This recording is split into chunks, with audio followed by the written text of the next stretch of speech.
This is Jurnex 101, where we explain financial concepts in 2 minutes or less. Today our question is, what are dividends?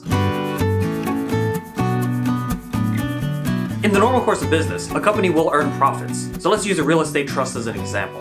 Their revenue will come from renters and tenants. And after deducting expenses and interest, you'll be left with profit. Now that profit doesn't just magically disappear, it has to go somewhere. And companies generally have 3 things they can do with it. First, the company could actually use the profits to buy more real estate, and this is called reinvestment. This could mean even bigger profits down the road, and most growth companies use this route. The second route is to pay it out as cash to its owners, and this is known as a dividend, and this is the classic way of returning money to shareholders.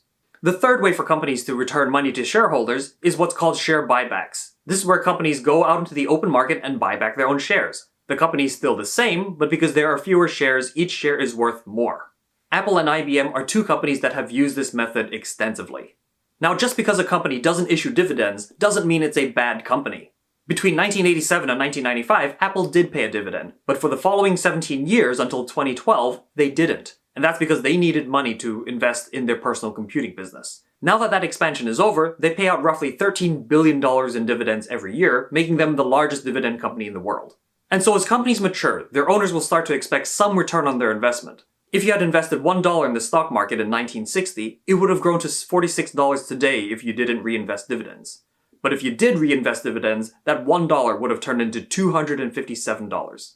So it's neither a good or bad thing if a company pays dividends or not.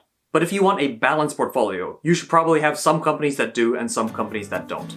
Now, if you like getting your financial information this way, give us a call. We are a no-nonsense financial advisory firm that gets straight to the point.